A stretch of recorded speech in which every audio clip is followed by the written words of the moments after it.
Alors, le syndicat France Police Policiers en colère, on est venu apporter notre soutien à ces citoyens qui dès lundi vont devenir des sous-citoyens. Donc on estime que cette loi est liberticide.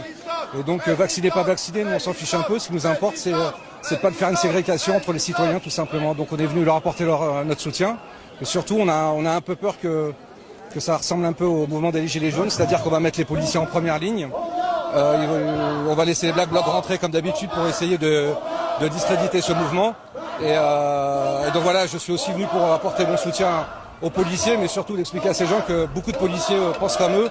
Mais comme nous sommes des policiers républicains, nous sommes obligés d'appliquer les ordres qu'on nous donne. Vous pensez que justement le fait que les policiers ne soient pas soumis à l'obligation vaccinale pour l'instant, ça pourrait créer des incompréhensions ou voire une fracture avec la population ? Je pense que c'est encore une stratégie de notre gouvernement pour essayer d'opposer les citoyens avec sa police.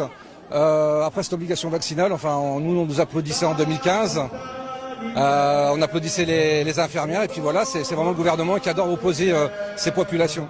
Donc voilà, encore une fois, cette loi est liberticide. Moi, vous voyez, je suis naïf, je pensais que le Conseil constitutionnel allait retoquer et voilà, je suis vraiment naïf parce que vraiment, je sais pas, sous la 5e République, on a créé une loi en créant des sous-citoyens. Alors, qu'est-ce que vous pouvez nous dire peut-être sur l'état d'esprit au sein de la police par rapport à cette extension du pass sanitaire? Quel est l'état d'esprit de vos collègues? Bon, c'est des citoyens comme les autres et voilà, je pense que ça doit être proportionné à nos concitoyens. Mais ce qui remonte surtout, c'est que nos collègues ne veulent pas les contrôler. Ils en ont tout simplement assez d'aller contrôler encore une fois les braves gens et de laisser les cités aux mains des caïds.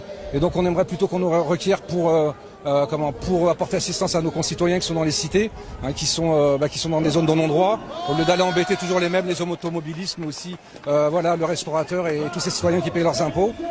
Donc on a l'impression que c'est pratiquement fait exprès.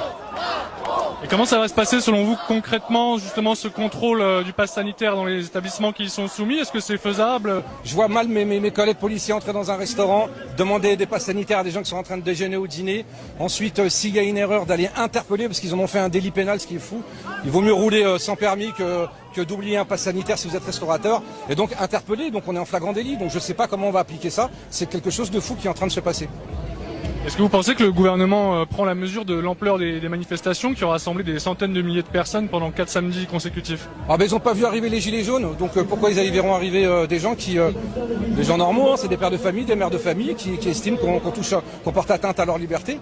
Et donc j'espère qu'ils vont se réveiller. Et de toute façon, il faut faire ça surtout dans un cadre légal, sans violence. La rue a des fois fait changer des lois, et j'espère que ça va marcher. Alors sans violence.